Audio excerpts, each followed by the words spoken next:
Let's think about this for a minute. I made a post this morning talking about how we can learn mediumship. And there was probably a time, because I listened to a very professional psychic and medium state, that you have to be born with this ability. And that threw me off a little bit because while I feel like I've always been quite intuitive, my mediumship didn't really start waking up until 2006, 7 is when I put myself in therapy because I thought I was losing my mind. Actually, it might have been a little later than that. It might have been 2008 or 9. At any rate, 2 years of therapy to understand why I felt like I knew things, sensed things, felt things, heard things, making connections I shouldn't have been able to make logistically. So I went down that road and tried to understand what was happening, and that's where my expansion really took place.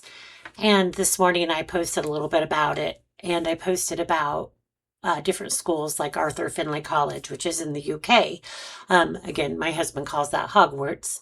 It is a place for spiritualists. It is a place for healers, mediums, psychics, whatever intuitive abilities you're trying to open up.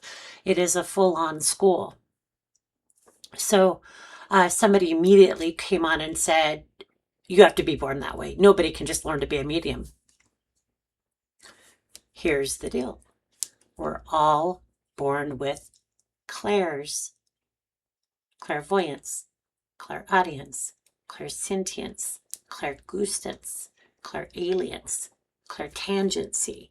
We're all born with these clairs and these abilities to use them. They are not significant to just one person. We all have abilities that how do I say that we're born with, that are natural for us, that we automatically can utilize those. And then all of the others, we can practice and develop those over time if we do the work. Those are also how you connect to spirit. So if you have those and you can use them, then wouldn't everybody have the mediumistic ability? What say you? No, Melissa, that's not what that means. I can sense and feel things, but I don't sense and feel my deceased loved ones. That's possible. You ever felt somebody else's? Wouldn't that be mediumistic? You ever felt like you received a message? You ever thought of somebody's name and all this, you're like, and it's somebody who's in spirit, and you're like, huh.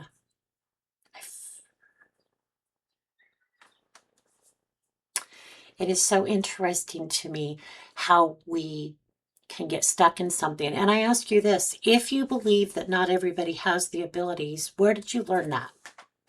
Is it a deep held belief system that you just popped up with one day? Like, oh no, I don't believe that. Why? Question it. Why do I feel like we can't? Why do I feel like people don't have the ability? Why? Because that will get to the root of everything for you, is when we start to dig in and ask ourselves, why do I feel like we can't? Why do I feel like only a few people can? Why do I feel like I can't?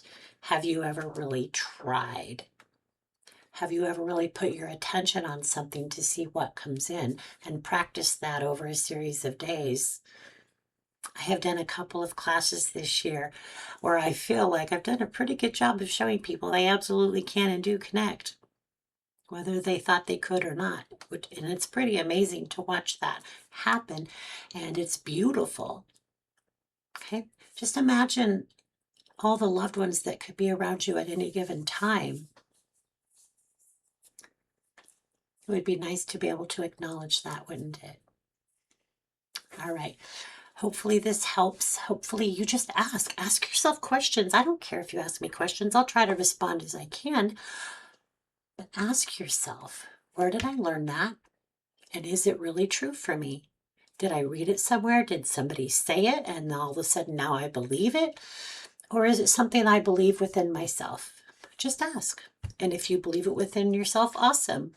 Where did you pick it up from? I just knew. Okay, dive in. Have a good one.